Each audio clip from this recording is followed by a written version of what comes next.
This is Hidden Killers Live with Tony Brueski, Stacey Cole, and Todd Michaels. We're talking with Shavaun Scott about the Epstein, the cover-up, and now the release of the files as they will be released now. We'll see as to what extent in the coming days, weeks, months. Who knows how long it's going to take for all this. I don't anticipate a fast drop, but who knows? Anything is possible. Bending the rules of reality seem to be what a lot of people are doing right now in the lead-up to this. We've heard a lot of discussions, people talking about, especially when it gets political, and I'm not going political here at all because I don't care what side you're on. If you're a horrible person, you've done this shit, you need to burn. Yep. And that's it. To me, there's nothing political about this. I'm not more excited when I hear a member of this party might be on it or a member of that party. It's like, okay, great, bring them all up. Take them down. Take them down. Yep. But we're starting to see a lot of rationalizing of weird things right now. And I don't know what to make of it, and I don't know that it's all being done intentionally. I want to bring up what was said last week, and she's getting a lot of kickback for it, Megyn Kelly. When she was talking about some of her knowledge of the case from a source that she has, but doubling down on, there's a big difference, and if anybody has not seen the clip, go watch the whole clip.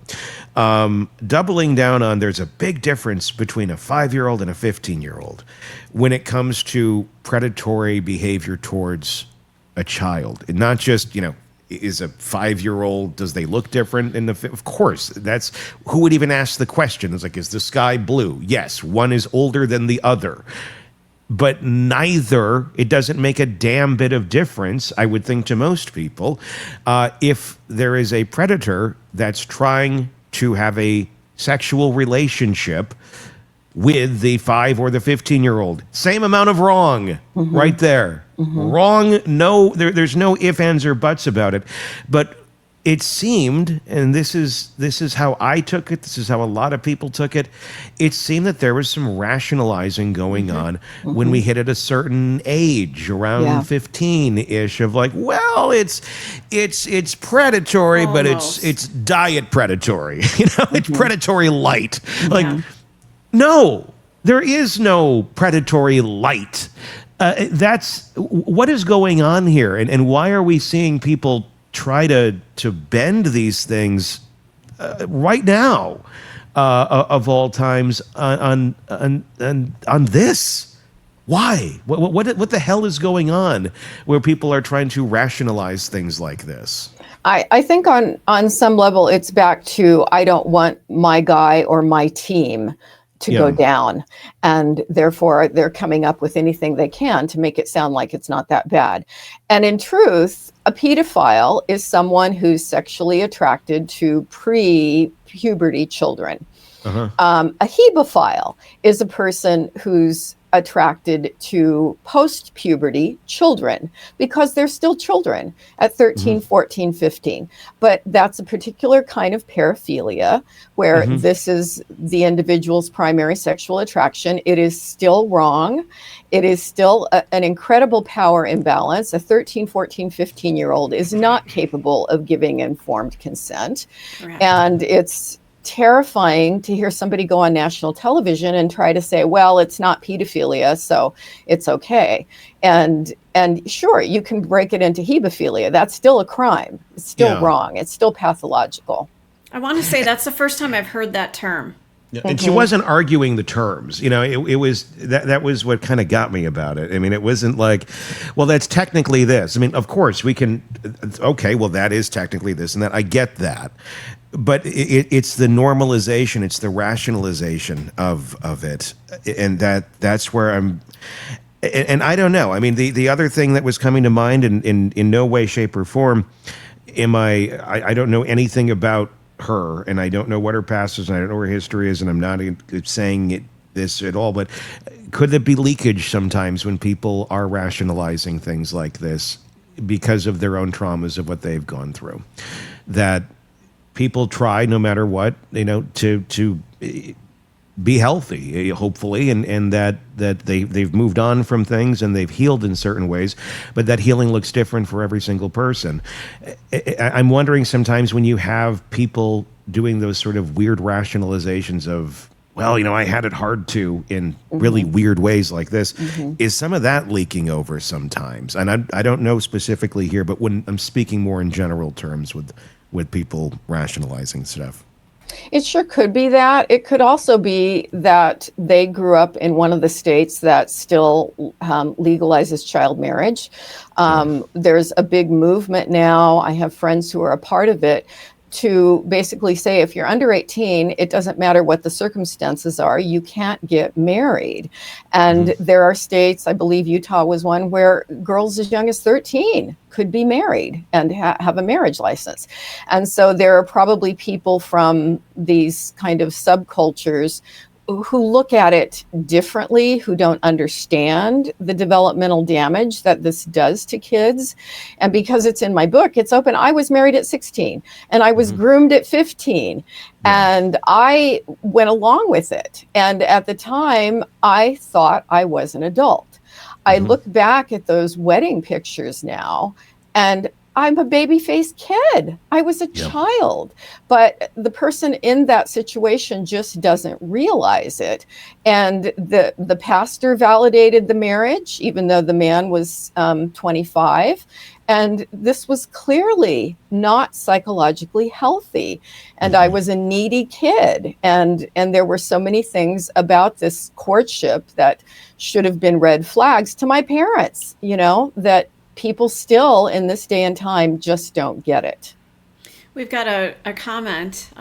Is it Sir Thriver? It says, why knock Megan? She didn't say it's okay. She said it's not pedophilia, just as your guest is saying. What do we say to that? What's our thought? I'm not knocking Megyn Kelly. I'm pointing out the statement that she made twice in a row. I'm not knocking her. I am pointing it out, and I'm saying this seems like someone. It's normalizing something that's not normal. Right. And if that's not what her intent was, then I think she should walk it back and say, "Look, I misspoke. It came out," and I'll believe her. I don't think she's pro pedophilia or anything like that. But but our words matter, and if it means nothing and it was a misspeaking, then it's a misspeaking. Okay. But it's been a week, but week and 2 days. It's been more than now? a week. It was doubled down on. It was just I was weird. It was weird. And a 15-year-old is not okay. So I don't.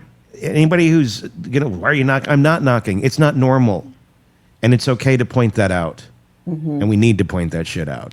Thank you for not saying she's that. a horrible person. Not saying, and just saying that's not an okay thing to say. So walk it back.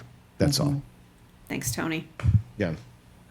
So, it's weird. It's weird seeing the rationalizing and the place that we've gotten into in this country on this topic and where it's heading. What else do we have in the comments right now? Let's see. Gen Z 367 says, "I'm wondering what hold Epstein had on the people that were invited to his home with the young girls." If those people got there and then realized this is wrong and had a really bad situation, what were the consequences for that person with Epstein? I think Robin had covered that they, just by walking into those situations, now they were under the thumb. There was no way for them to back out, and control was had at this point. So it turns into a whole power struggle that once you walk into these situations, you can't get out of it. Now you are guilty. You are there. You are part of this. They're recording it. They've got evidence that you're there. You're screwed. So I want to talk more, Shavaun, about your experience too. And this is her book, Nightbird. It's out right now wherever you get books, and goes into your experiences, in great detail of being, at that age. Because what people are so coldly, the way they're looking at so many of the the survivors and the victims, and you hear, well, she all the excuses. She should have done this. She should have done that. She should have been this. She should have been that. And it's a lot of blaming them for being in the scenarios that they're in. But when you're in that sort of an environment where everyone around you is saying this is normal, and they're older than you, and they're adults, and they're the people that should be hopefully having your best interest at heart. It's nearly impossible to see how strange things may be unless you get out of that cage, especially when religiosity is mixed into it as well. Can you speak to that at all? Yeah, somebody who reviewed my book recently used a term that I thought was very apt, and it certainly fits for these girls. And Virginia Giuffre went into it in great detail in her most excellent book.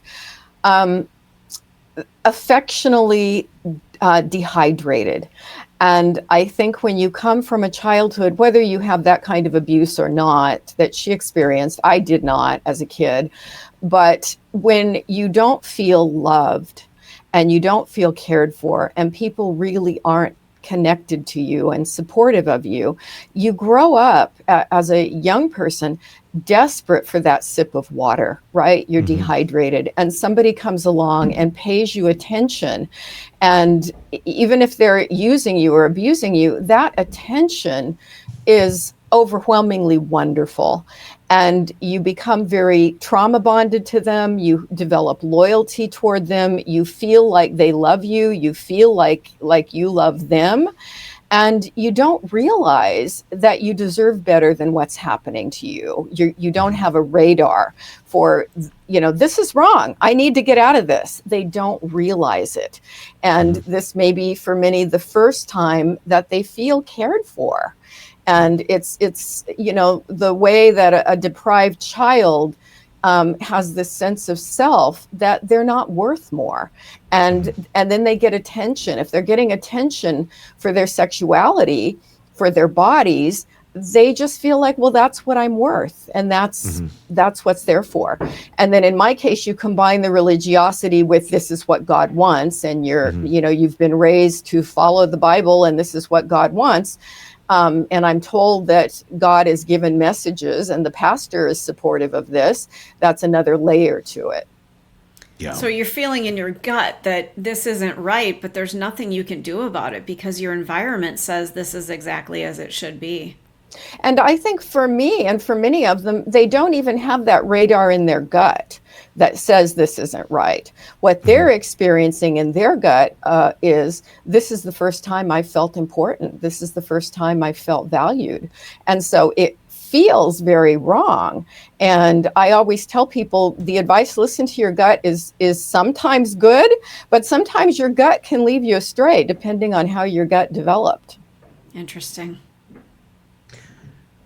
What we've been seeing with this, and what we've been seeing with various people telling their stories, saying that they've been victims of Epstein, one of the big questions that people are asking is, why don't these individuals name the perpetrators, especially if we're going to see them blocked out? And obviously there's legal reasons for that, because they'd like to not, go bankrupt and be sued 800 ways to Tuesday because this is a very hard thing to prove. This is a very hard thing to document. And the other thought I had on that is, do they know they're perpetrators? Or if you're on Epstein Island or wherever you were, they weren't all there. They were in his homes. They were all over the place.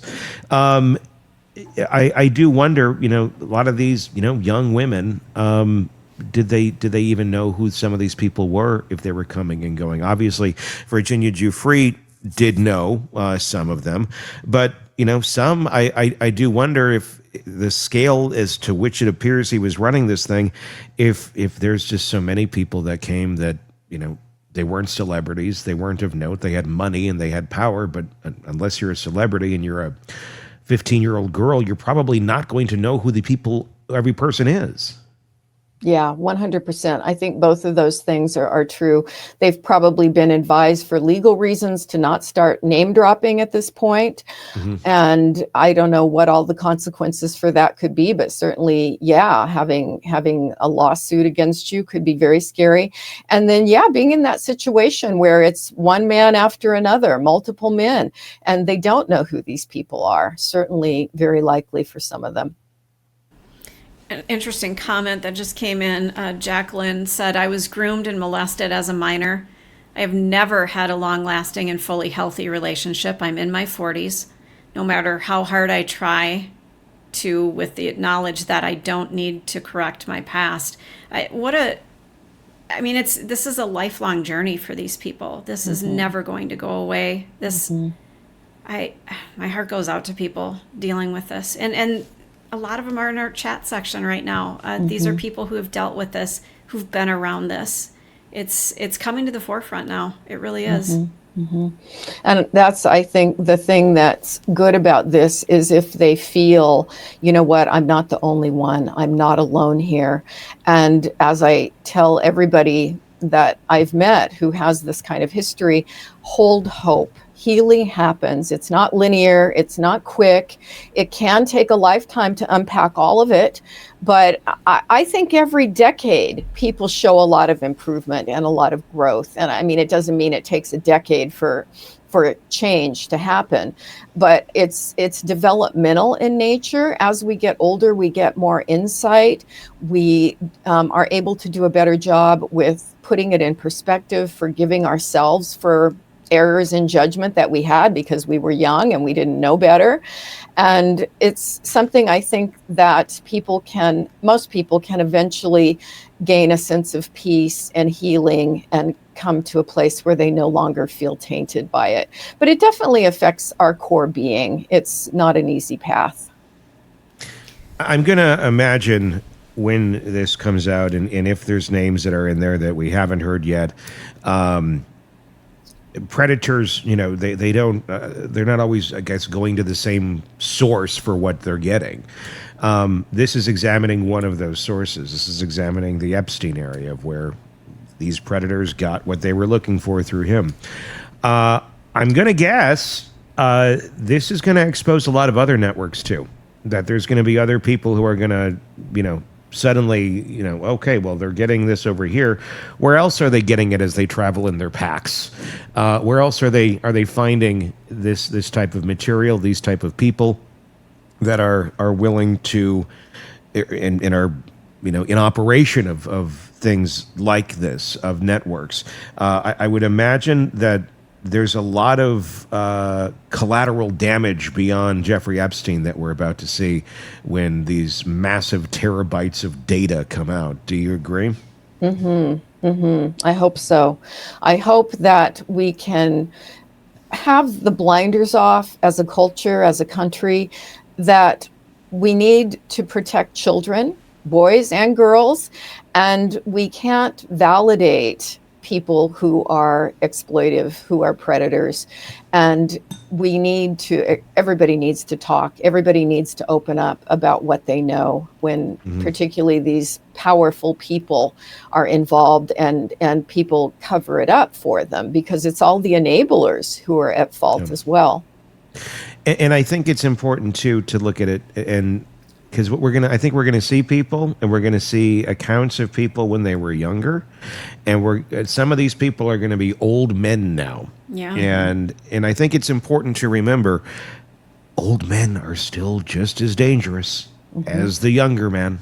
We see it in so many cases where creepy predator who's 70-something, who's 80-something, preying on kids. They still do it. So I think we're going to have to resist that urge a little bit, too, of like, oh, well, they're old. It's just grandpa. It's just grandpa. And, yeah. And here's a weird thought for you. It happens in nursing homes with elderly people, where women in nursing homes who have dementia are sexually victimized by other old men in the nursing home. And those cases are rather horrifying. How would you like knowing grandmas being assaulted every night in her nursing home. I mean, yeah, old people who are predators are still predators. It's something that doesn't change in people. If that's what you are, that's what you are. That's why I wish we could just eliminate them. But we don't. And they will prey until the day they die. It's going to be very fascinating. Shavaun Scott, thank you for being on and talking about this as we're on the verge of all this coming out. Nightbird is her book. You can get it wherever books are sold. It's her memoir and very worth a read. All right. Until next time, for Todd, for Stacy, for Shavaun, I'm Tony Brueski. We'll talk again real soon. Want more on this case and others? Then press subscribe now and don't miss a moment of true crime coverage from Tony Brueski and the Hidden Killers podcast.